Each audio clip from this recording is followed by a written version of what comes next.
Tick-tock, time to rock. Good evening, good morning, good afternoon to everyone who's watching from all over the world. I'm your friendly neighborhood philosopher, and with me now is the mighty, the grand, Robert Spencer. Thank you, David. Good evening. How you doing, Good Robert? morning, afternoon. I see you're still I am alive. doing very well so far. Now, we said last week that we were most likely not going to be back this week because there wouldn't be any Jihad news, and yet here we are. So I'm assuming there's something going on.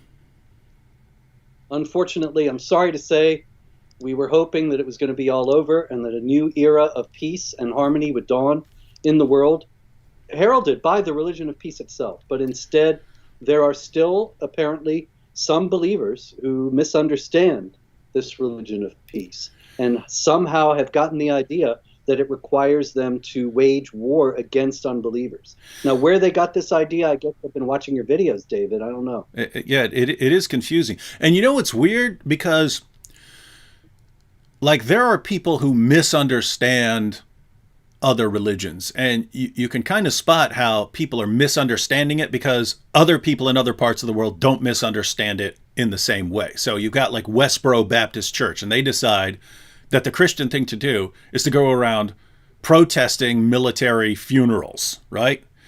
You don't see that much, right? You don't see Christians in Russia coming up with the same idea. You don't see Christians in Australia coming up with the same idea. So it's like, where are you getting this weird idea from? And yet, when it comes to jihad and terrorist attacks and killing apostates and beating women into submission, even though there are plenty of Muslims in the world who don't do these things, yet we see the same misunderstanding arising all over the place. We see the same misunderstanding in Pakistan that we see in a place that is, ethnically very different, like, Sudan or something like that. And they come to the same misunderstandings, and they'll come to the same misunderstandings that someone who's raised in the UK and believes in Muhammad and the Quran will come to. It's very, very strange misunderstandings. It's even stranger, David, in light of the fact that even some of the most authoritative sources in the Islamic religion teach these misunderstandings. For example, all the schools of Islamic jurisprudence teach warfare against unbelievers. The various sects, the various schools, the manuals of jihad that explain the concept written by Muslims and for Muslims, they all seem to share this odd misunderstanding. And it's very strange. The only people in the world, as we discussed in brief last week, who really truly understand Islam properly are Western non-Muslim politicians who know that it teaches peace and have no trouble grasping all the peaceful teachings of the Quran that jihadis who study the Quran, including imams who have been involved in jihad terrorist activity, somehow miss.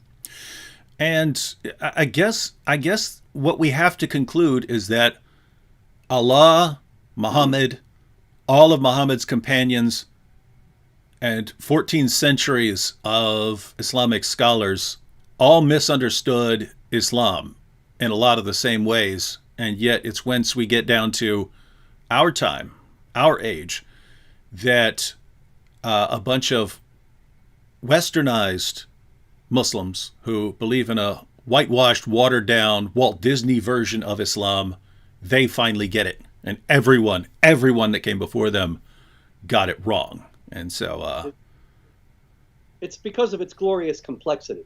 Mm-hmm. It's because you take, for example, a passage like kill them wherever you find them, which is, of course, in chapter 2, verse 191, chapter 4, verse 89, and then in chapter 9, verse 5, kill the mushrikeen, those who associate partners with Allah, wherever you find them. Obviously, kill them wherever you find them is a statement of such tremendous complexity that it takes academic degrees and fluency in classical Arabic, plus years of study to grasp fully what it means. Mm-hmm. It's impossible for somebody just to open the book and say, kill them wherever you find them. That means kill them wherever you find them. That would be asinine. Mm-hmm. Everybody knows that it really means something on the order of give them a hug and buy them a latte.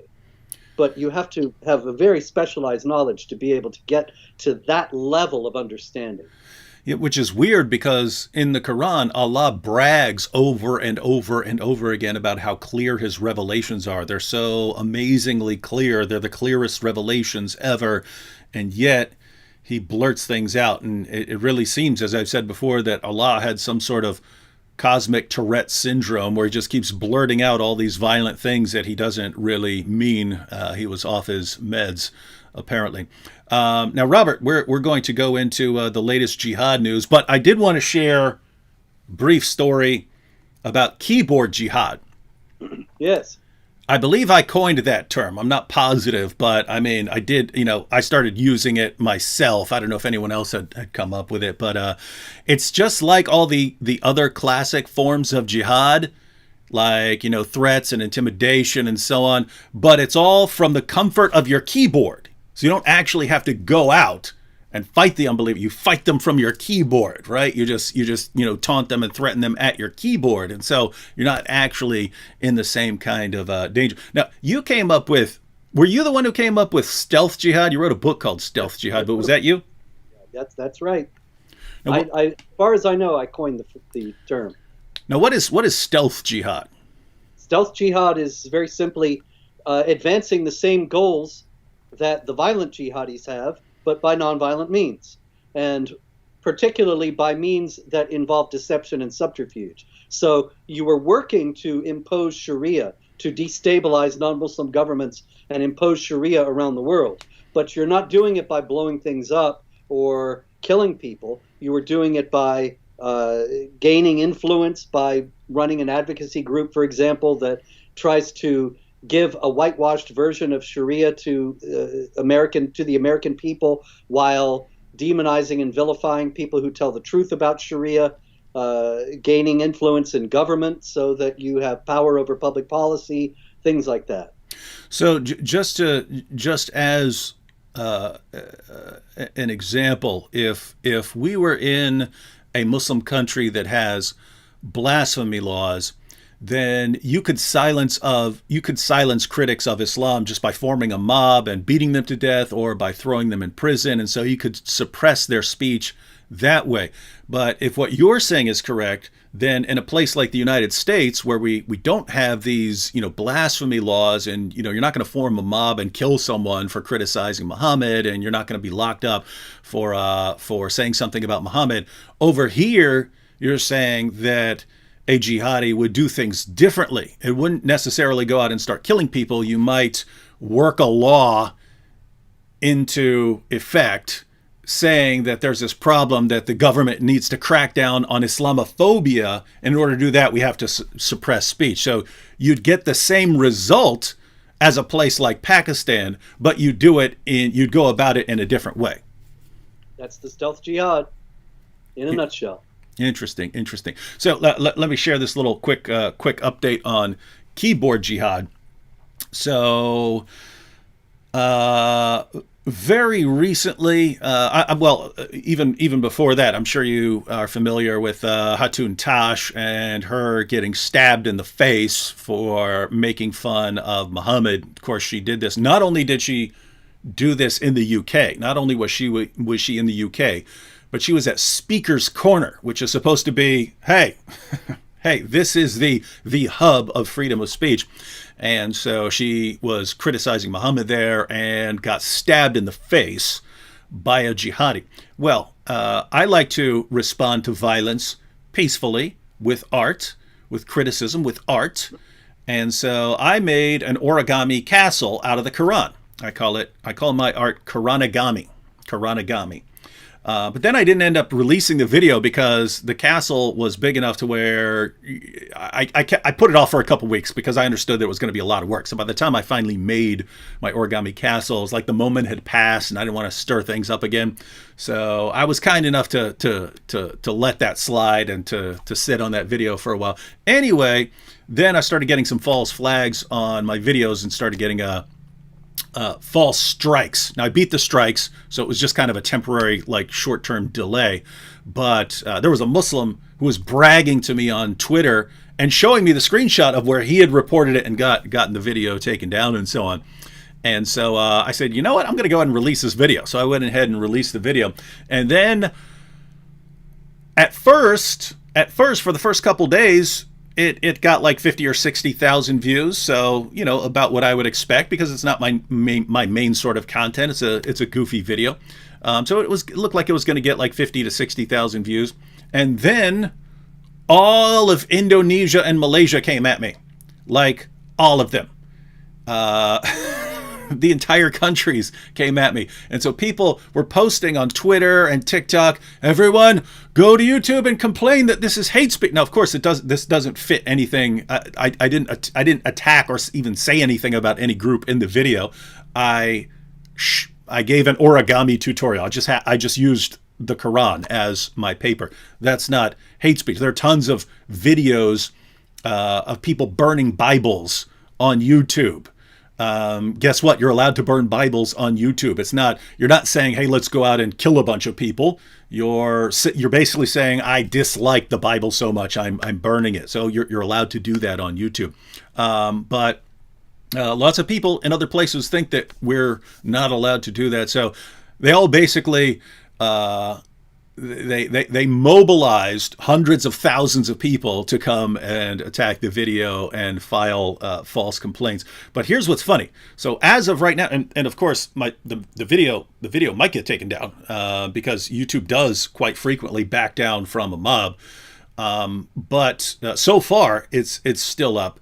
And what's hilarious is that the plan backfired because all these people complaining about the video. Robert, have you heard of the Streisand effect? You ever heard of that? Yeah. I have. So the Streisand effect, ladies and gentlemen, it comes from Barbra Streisand. Basically, a photographer was going along from the water, the coast of California, taking pictures of the California coastline, and then posting the pictures on his website. And one of the pictures he took was of Barbra Streisand's house. It wasn't labeled as Barbra Streisand's house. He's just taking pictures along the coastline. Well, somehow Barbra Streisand finds out that there's a picture of her house on this guy's website, and she sues him for $50 million, right? Which is ridiculous. There's no law against taking a picture of the coastline from the water, right? This is like ridiculous. But she's just trying to crush this dude. Well, only a few people had even looked at that picture. It wasn't a popular website. But once it's news that Barbra Streisand's suing someone for this picture, all of a sudden, hundreds of thousands of people now start going to the website to see what's going on here. And then, of course, she lost the lawsuit, and then she had to pay that guy's lawyer fees and so on. So that's what the Streisand effect is. That's trying to suppress something that, most people weren't going to see anyway. You end up drawing a lot more attention to it. And so what happened was you had a video that was, after a couple of days, it had, 50 to 60,000. It probably would have gotten to 100,000, but not a terribly massive video. But here's what happened on my website. All these people going around complaining, they ended up sending tons of people to my site. And so let me pull up the chart here. This is what happened. So, ladies and gentlemen, if you see that, you see my normal level of views for the past, for the past 28 days or whatever. And you can see it's, I don't know what that is, around 100,000 a day or something like that, a little more, a little less. And then all of a sudden, yesterday, it shoots up to 857,000 views, which completely shattered my old record for my highest number of views. Before this, the most views I ever got, and I have a pretty decent sized channel. The most views I ever got in a single day was, I think, 281,000. 281,000 in one day. It was my all-time record. And then this just shattered it. This more than tripled my all-time record because people are complaining, and they complained so much that they got me a bunch of attention, and now my hits are going through the roof. And so, guys, keyboard jihad may have its benefits, but you got to be careful with it, because if you slip up, something like this happens. And it's like, Robert, it's like one of the guys who tries to build a bomb and then it blows up in his face. It's kind of like that, what just happened. All right, so that's the latest news in keyboard jihad. What do we have in the rest of the world? And you may also have examples of keyboard jihad and so on, if it's just stuff on the, if it's stuff that happens from someone's keyboard. But oh yeah, actually, David, I do. Just recently, I started getting private messages on Twitter from a gentleman who was sending me pictures of ISIS jihadis holding up severed heads. And I don't know how he found so many, but he kept sending them day after day after day. And so, Whoa. Now, is this for him to say, look at this revolting practice, keep up the good work, Robert, because you're exposing this jihad violence? Was that the intention behind the pictures? David, I'm sorry to say that was not the case. This was clearly somebody who was in favor of the ISIS beheadings. He had all sorts of ISIS flags and such on his Twitter page. It's really remarkable that somebody like that is able to operate openly. And so I even took a screenshot of one of his beheading photos and put it out in the as an ordinary tweet so that people could see. And I think ultimately he was banned, but it took quite some time because, of course, Twitter just doesn't really care about that kind of activity. It's much more involved in shutting down people who are criticizing jihad activity rather than aiding and abetting it. I'm surprised you weren't the one banned for saying what someone was sending you. I know that in the past I've gotten death threats, and I say, "Hey, look, I take a screenshot and I say, "Hey, look, here's a death threat against me," and Facebook would ban me. I've heard of that happening more than once. Yep. I got to tell you, I don't know why I've lasted this long on Twitter. And any day I expect I'll come downstairs and come into my office and see that it is that I've finally been banned, but it hasn't happened yet. I don't know why. That's exactly how I feel on YouTube, because I do get strikes and so on, but I always feel like they're just gonna shut me down. Like every day, they've sent me so many like ridiculous bogus strikes. Fortunately, I've won every single one this year, but I was getting strikes like one or two per week for a while. Video takedowns and strikes, and then I would win them all, but it's like constantly throwing you off. But it's to the point where it's happened so much that every day when I get up and open my laptop, I'm assuming the first thing I'm going to see is a strike, or that my channel's shut down. But yeah, that's the brilliant leaders of the tech industry. They love to protect jihad, and apparently pedophiles as well. I don't know if you saw that, Robert, but YouTube is under criticism because there are people who, when they see basically pedophiles online who are using their channels to sort of draw in young people, there are people who expose it, right? They'll take screenshots and say, look what this person is doing. But then YouTube's been shutting them down. YouTube's been shutting them down and banning their content, the content of the people who are exposing the pedophiles. And it's like, wow, finally someone who has the kind of same experience as us. We're exposing something and then we're in trouble because we're the ones exposing the stuff. It just amazes me, David. Twitter, Facebook, YouTube, do they ever come down on the right side of an issue? No. Ever? Mm-mm. Not once. But anyway, this week in Jihad, I've got a few things here. One thing, actually two stories of jihadis in the United States. In the U.S.? In the United States, that's right. We're always told that this doesn't happen here. It's only over there. There was 9/11, and that was about it. The Boston Marathon, a few others, but that was it. But actually, if you read Jihad Watch regularly, you'll see there's jihad terror plotting all the time in the United States. One of the stories comes out of Texas, and that is a man was convicted of providing material support to ISIS, and he was sentenced to 12 years in prison a few days ago, Asher Abid Khan, and he pled guilty to aiding ISIS, giving money to people who were going over there. And incidentally, he is a graduate of the University of Houston with an engineering degree. And that's worth noting because so many times people say that jihadis are just poor, uneducated, easily led people. They're not supposed to be university graduates, people who are well off, and so on. The other story out of the United States. 1 second, Robert. I wanted to. There are some interesting points to be made here about this because you made one of the important points that we're told just gullible people fall for some rhetoric and then they become jihadis when very frequently, and especially the leaders of these various movements, many of them are like academics, they're like doctors and engineers and so on, so very educated people. Sometimes, like in the case of Abu Bakr al-Baghdadi, they have degrees in the relevant fields and so on. They know what they're talking about when it comes to Islam.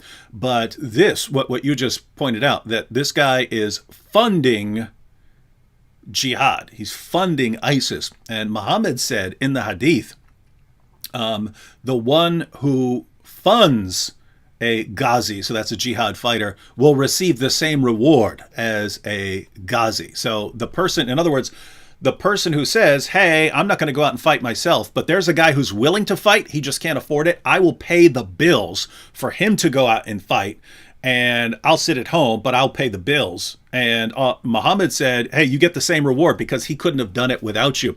And so this is straight out of the teachings of Muhammad. Someone's doing it in the United States, saying, hey, I'm not going to go join ISIS, but I will pay for someone else, so that someone else can go fight for ISIS, and straight out of the Muslim sources. Also, you got to wonder, where is it that a University of Houston graduate, where did he get the idea that ISIS was good to support?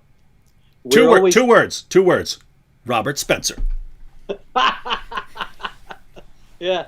We're always told it's a tiny minority of extremists who are twisting and hijacking the religion of peace, and yet these guys are learning this somewhere. And I think in every one of these cases, why is the mosque not investigated? We're frequently told that it's that these people are radicalized on the internet. But then you have to ask the question, well, why is it that if their mosque is teaching benign, peaceful Islam, why is the benign, peaceful Islam that this guy learned at his mosque not capable of withstanding the appeal of the twisted, hijacked, violent version from the internet? Why is it that he can't answer that challenge within Islam? And that leads to the further possibility that maybe his mosque is teaching that ISIS is just fine. And somebody ought to be looking into that. Yeah, and guys, that's actually a very important point. So imagine what you hear about Islam and the different places you hear it from. Well, everything you're hearing from politicians is Islam is wonderful and great, and if anything, we need to block criticism of Islam.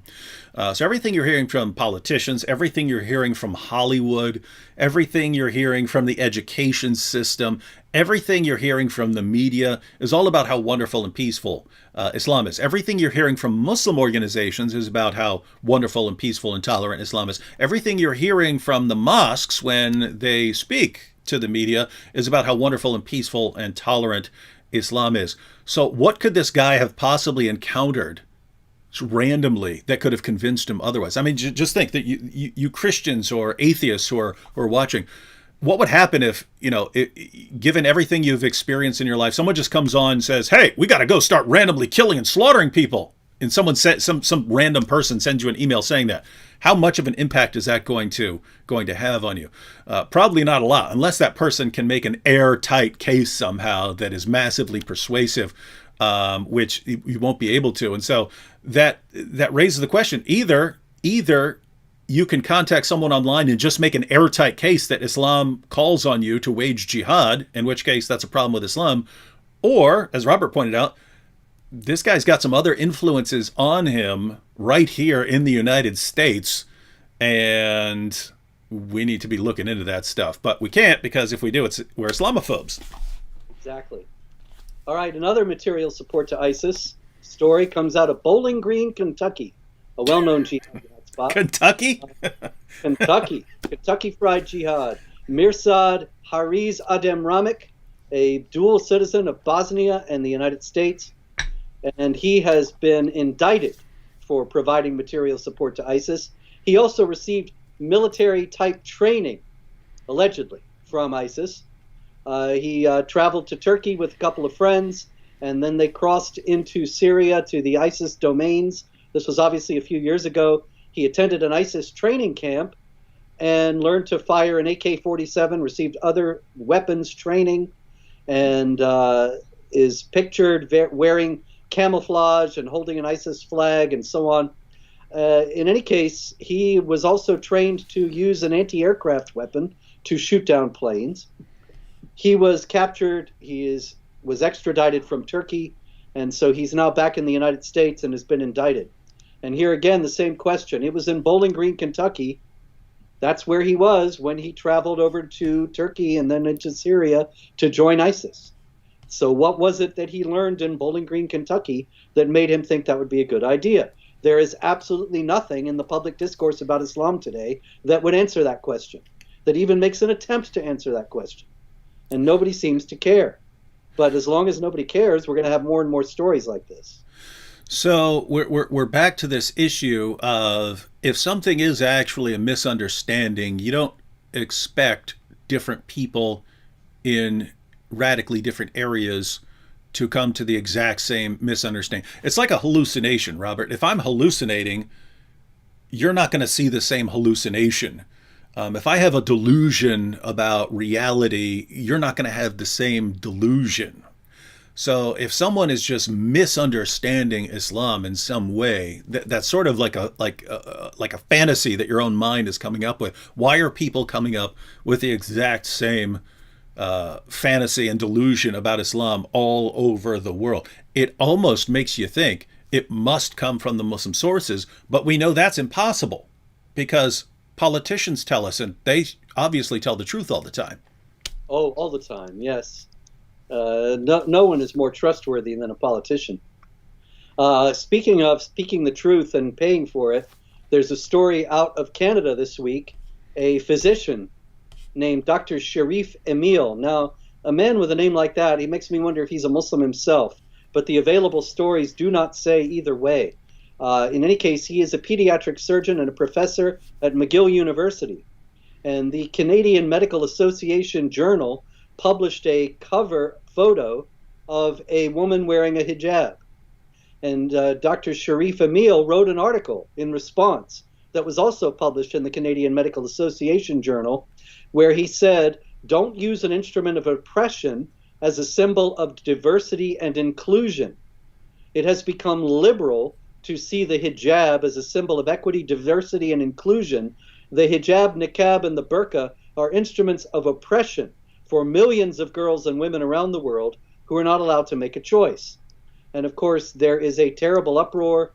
The Canadian Medical Journal has apologized, and there is tremendous pressure on Dr. Emil to resign from his position, and so on.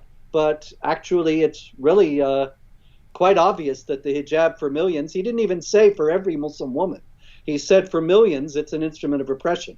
And there's no doubt about that, because there's story after story that I have documented at Jihad Watch of women being beaten, threatened with death, even killed for refusing to wear the hijab.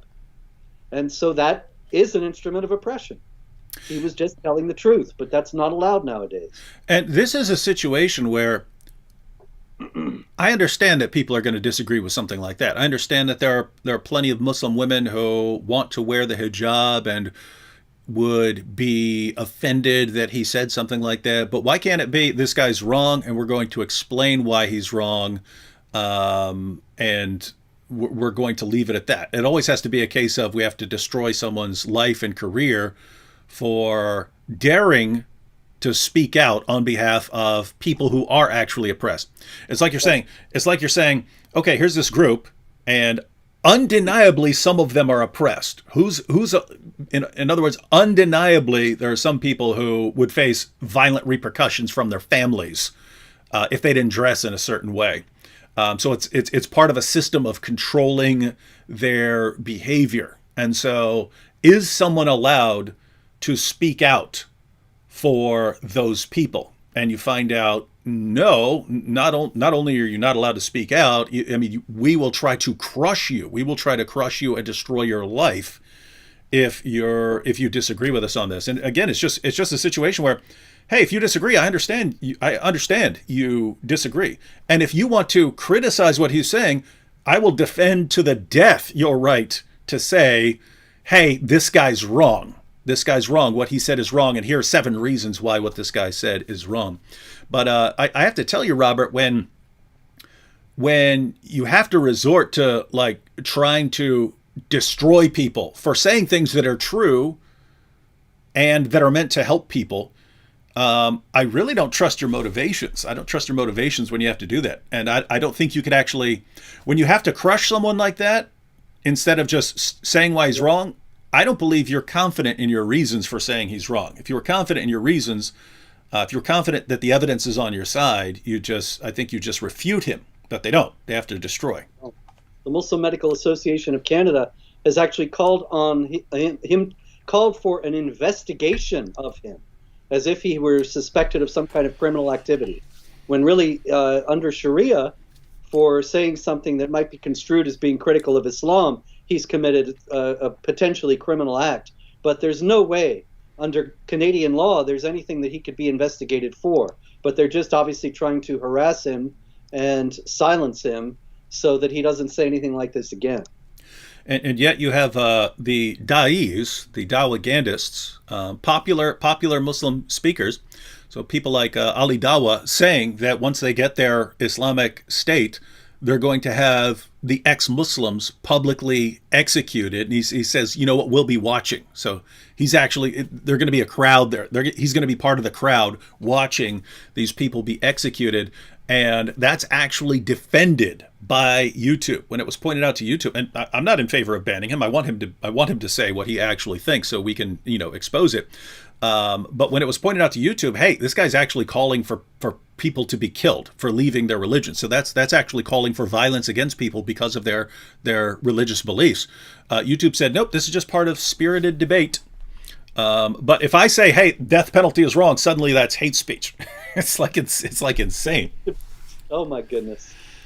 Okay, I got another one out of the UK here, and that is two men from Bradford in England, Zain Bashir and Usman Tassif, have been given lengthy jail sentences for their roles in trafficking a vulnerable boy into slave labor at a cannabis factory. And in any case, I think that, of course, they probably didn't think that there was anything amiss in what they were doing. After all, the Quran allows for slavery, Muhammad owned slaves, and so on. It was only in the Christian context that abolitionism ever grew historically. And so if they thought that they had an opportunity to enslave this 14-year-old, they didn't hesitate. By their moral compass, there was nothing wrong with that. It's weird because I think of like the UK as this tiny little place, like you got the United States, this massive place. I think of the UK as like this tiny little space. Like, where are you going to do anything in this tiny little space? Like, where do you even have a cannabis factory with slaves and stuff on your cannabis plantation? Like, where do you even have that? Where do you have it? And yet jihadis find a way. They were counting on the authorities to think it would be Islamophobic to say anything. Yeah, because usually it is. Usually you can get away with. I mean, these grooming gangs, these grooming gangs of jihadis oppressing the population. I mean, they got away with grooming, drugging, gang raping, and pimping little 12-year-old girls for years because everyone was terrified. I mean, people were just terrified of saying, "Hey, look what this group is doing." They all seem to be from a very similar religious background here. People were so terrified to say that they would literally rather let it go on forever than to do anything about it. It was only once it got exposed that they were ignoring this problem that anyone actually managed to do anything. It's still hugely controversial in the UK, either to note that they're Pakistani, which actually not all of them were, but the vast majority, and then to note that they were Muslim is absolutely unheard of, even today after it's happened to thousands of girls. Anyway, story out of Canada, right before Christmas, Sheikh Yunus Kathrada out of Muslim Youth Victoria in British Columbia, he said that it was forbidden in Islam to congratulate Christians on Christmas. That he said, would you congratulate a fornicator? Would you congratulate a pedophile? Would you congratulate a murderer? And I couldn't help thinking, David, that, well, there are certain things that Muhammad is depicted as doing in the Hadith and Sirah literature that are not only congratulated in Islam, but are considered to be laudable behavior. And so his choice of examples to show that Christians must not be congratulated for Christmas, it was just a bit too. It made me wonder if he was trying to put us on or something. Really, I mean, does he not realize the irony in what he's saying? Maybe not. Yeah, and I've been seeing that for years, and it's interesting because it's not some random person on Twitter saying it. It'll be popular speakers saying, "Hey, if you're walking down the street and you say, 'Hey, Merry Christmas,' that's worse than murder." Oh yeah, it's worse than murder because it's shirk. It kills the soul. Yeah, which is funny because, I mean, they had the virgin birth too, right? You got the virgin birth too. So, and they believe that Jesus is the Christ. He's the Messiah, according to the Quran. So you could just be saying, hey, when I say Merry Christmas, I mean, hey, I understand you guys are celebrating the birth of the Messiah. Great, Merry Christmas. No, it's worse than murder. It's worse than genocide. If you've got, it's worse than what Hitler did.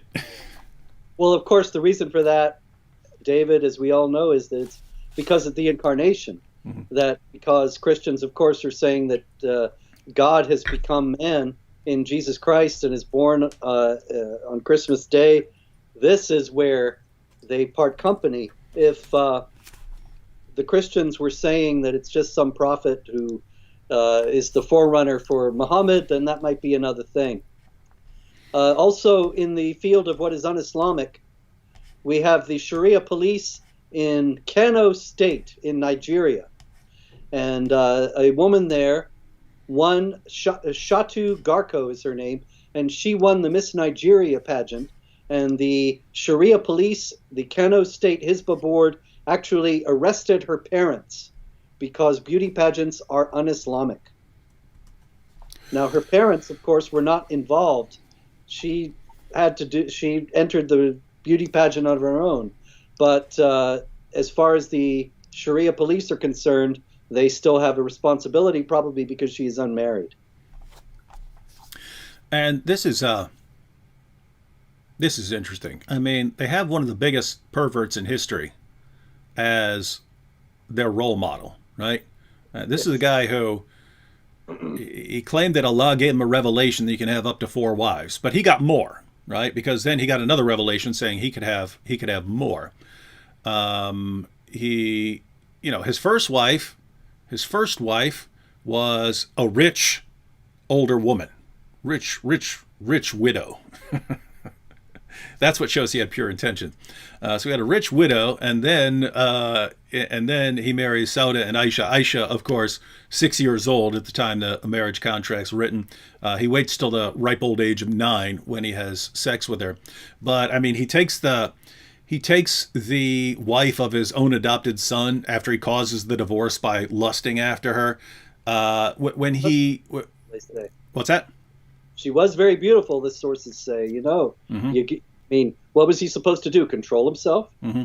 And then Battle of Khaybar, he hears that one of his companions, Diha,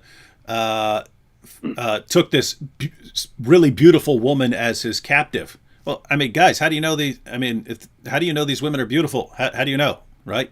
People are checking them out, right? And passing, oh my goodness, Muhammad, you should see how beautiful this woman is. Oh, right? And he's, oh no, I have to take her then. So you got things like that, and then in spite of all his wives, then you have a story that he gets caught having sex with his slave girl in the bed of his wife Hafsa. Hafsa flips out. Then he swears, drinking honey. Yeah, he swears an oath. I'll never do it again. I promise, baby, I promise. And then he claims to get a revelation, which is in the Quran, Surah 66, verses 1-2, where Allah tells him, hey, I didn't tell you to make that oath. So you break that oath and you start having sex with your slave girl again. We know sure that he'll destroy them and give Muhammad better wives. Mm-hmm. And so you've got this guy, and then there are even hadiths where Muhammad's walking down the street and he would see a beautiful woman and he would have to run home to one of his wives because he saw someone else's wife and she was really hot, and so he would be so overcome with lust that he has to run home. Oh, Zainab, come here, I need you, oh, right.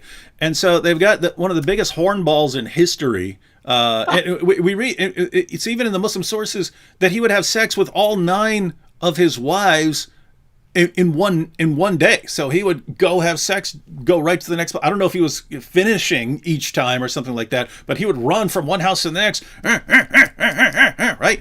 And it's like, and then somehow this is the religion of modesty. Oh, you can't have a beauty pageant. That would be too perverted. What is this, man? What is going on here? Yeah, it's tough. Wow. Okay, let's go to Kenya. There is a Kenyan pastor, a Christian pastor who converted from Islam, and he got a message. Said, "We are getting reports that you are now a Christian. You have been missing our Friday prayer meeting. If this is true, you are risking your life." And they then ultimately they came to him. They started to beat him with hard objects. They broke his leg. They were about to kill him, but a car drove up right at that point, and they didn't know who was in the car. They ran away, and he was saved. His life was saved, although he is still in severe pain and very seriously injured.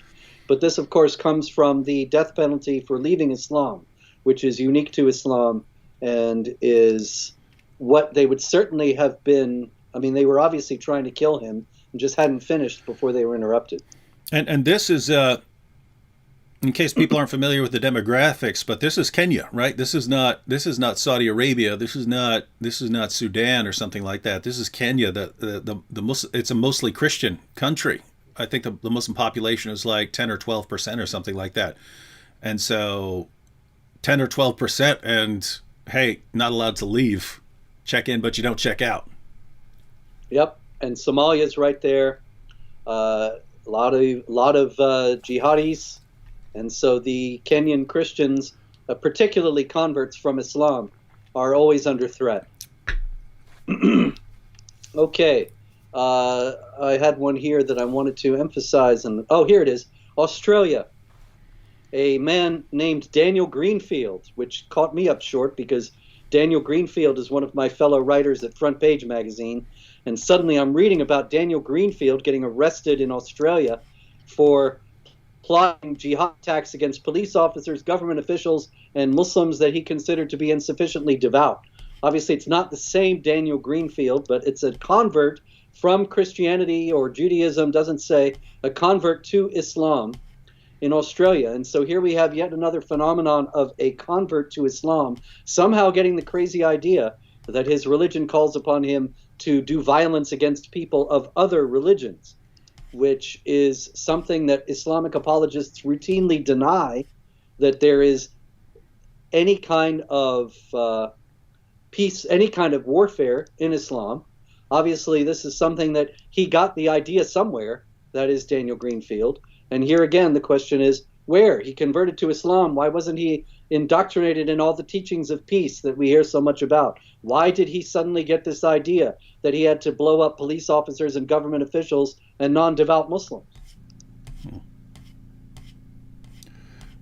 Very, very strange and confusing once again.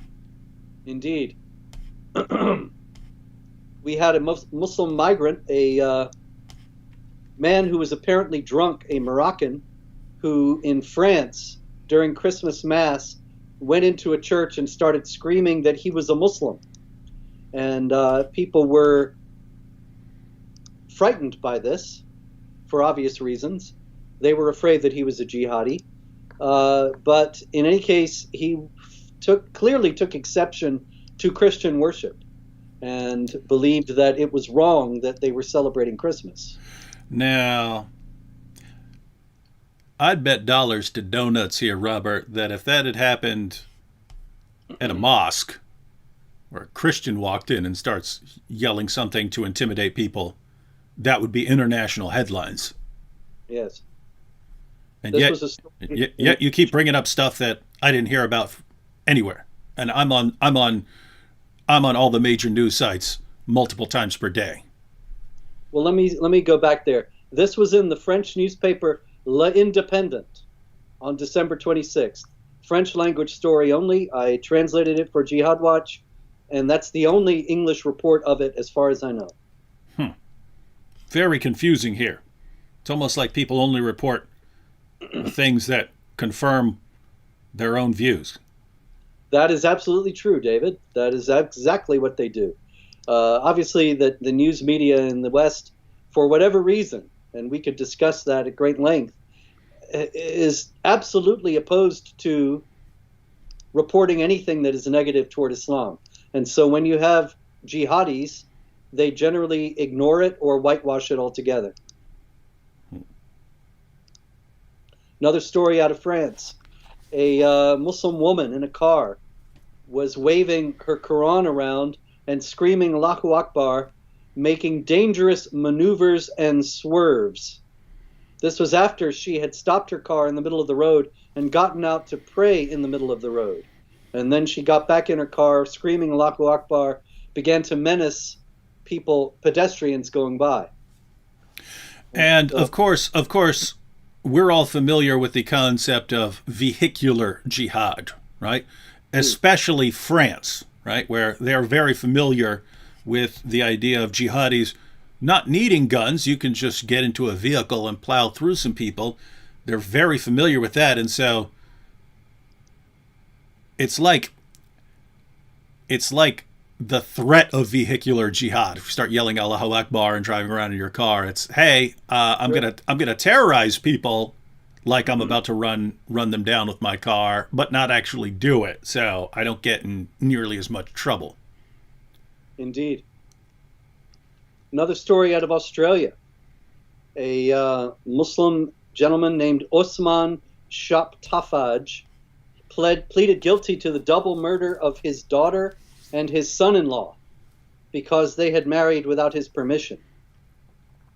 And of course, this is in line with the very common idea of honor killings in the Islamic culture, which is rooted in chapter 18 of the Quran, where the mysterious unnamed figure known as Khidr in Islamic tradition, or Green, is walking around with Moses, and he kills a boy in an apparently random and gratuitous attack, and then explains, as for the boy, his parents were believers, and we feared that he would overburden them by transgression and disbelief.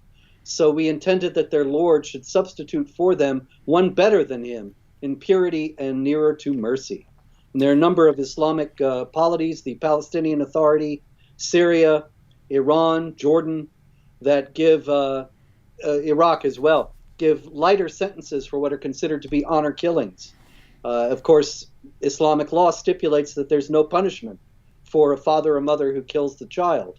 And so this is the background for this behavior. But of course, none of that is reported in the Australian press in the stories about the incident. And I have to point out, you can justify the honor killings very easily with Islamic law. So you have, for instance, a death penalty for apostasy. But Allah says in Surah 4, verse 65 of the Quran, that a Muslim can have no faith until he makes Muhammad judge in all disputes and finds within himself no resistance against anything Muhammad teaches.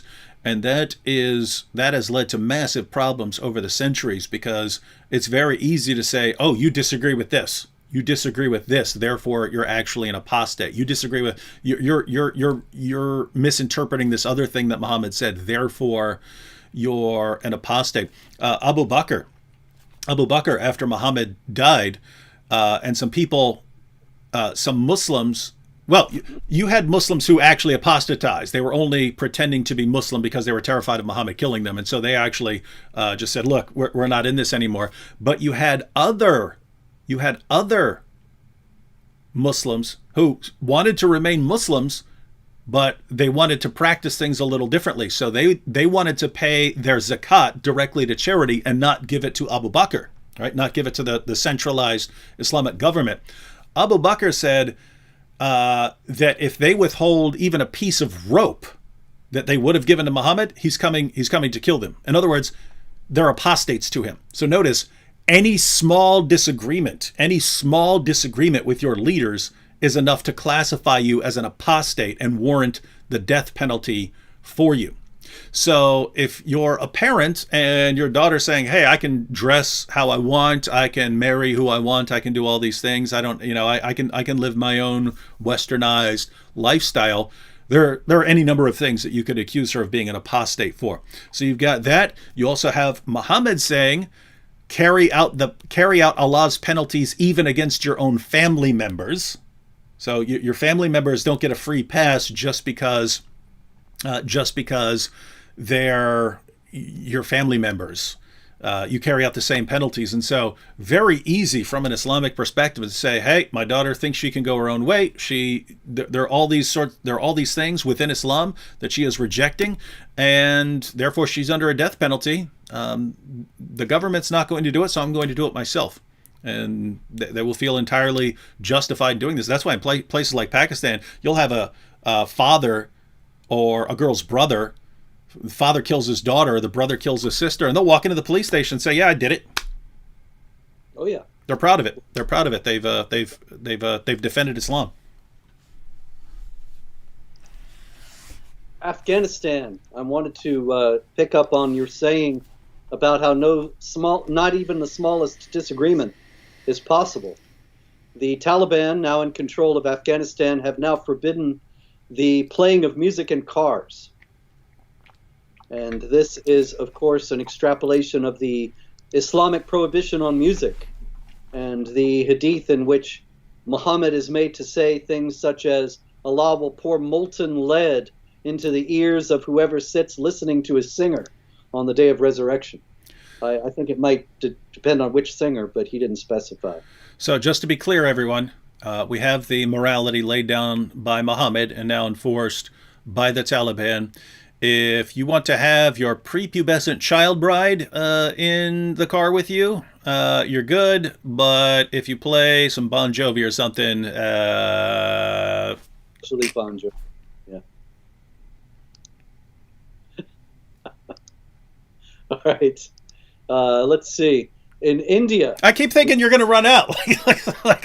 I've got like 4 tabs open, and we got 5 minutes. In India, a group of migrants. There were some Muslims and some Christians working in a factory in Kerala, state in India.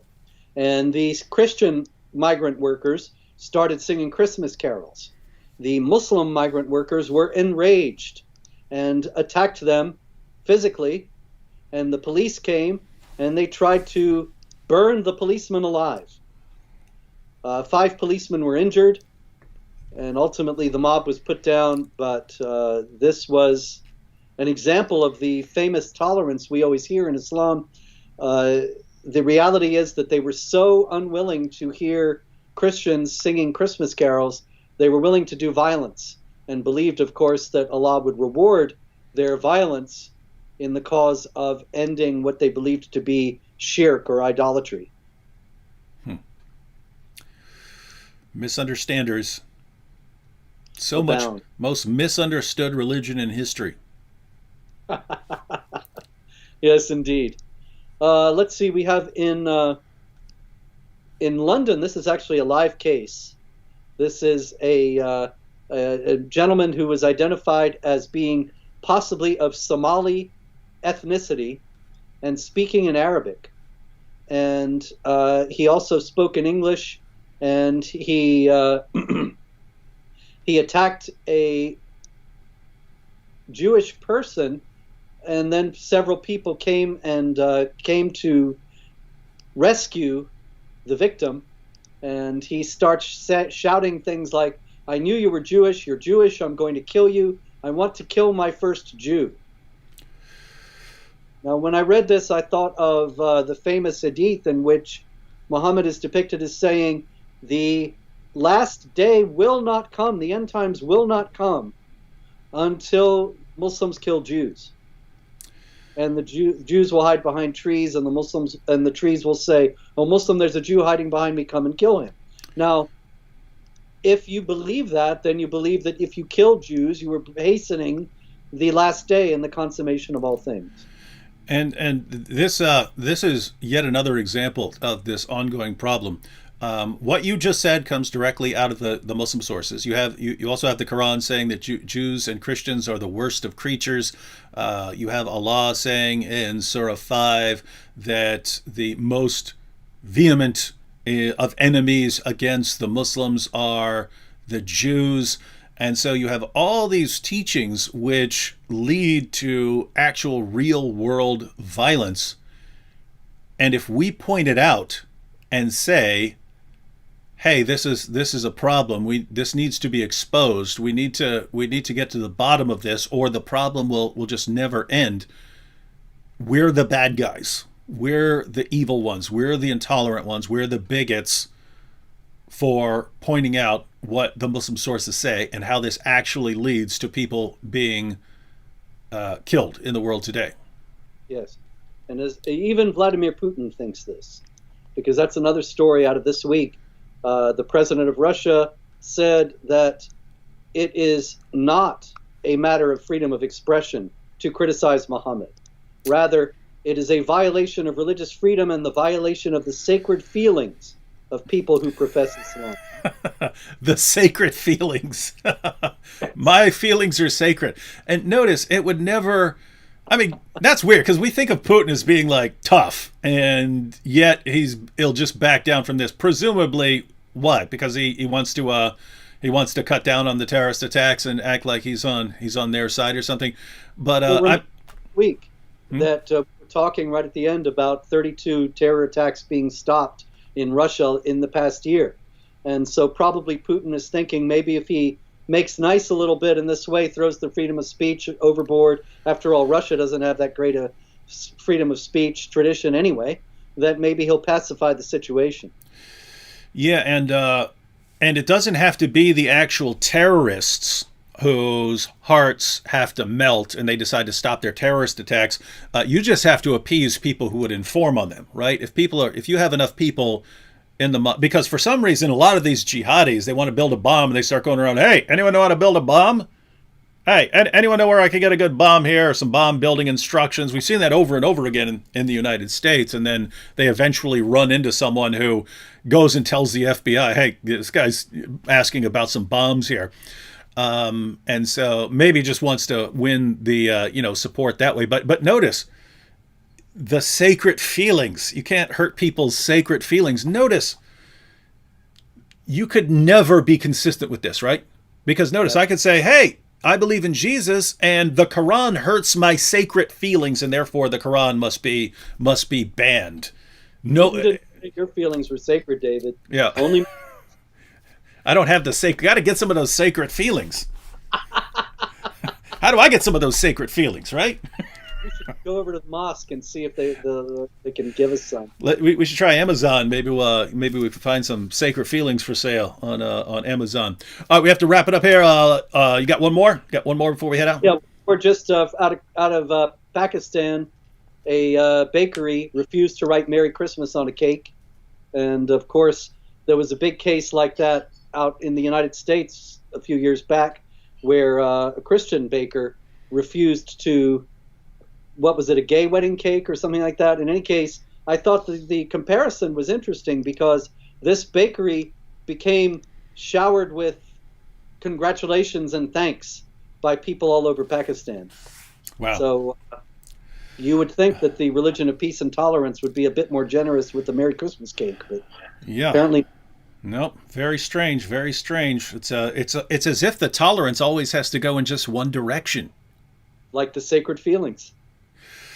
All right. Well, thanks, Robert, for keeping us all updated on the latest in jihad. The vast majority of the information you share every week is stuff I don't hear about, even though, again, I'm on the main news sites repeatedly throughout the day, and yet I only hear this from you. So I would encourage everyone out there to follow Robert's website, Jihad Watch. The link is in the description box.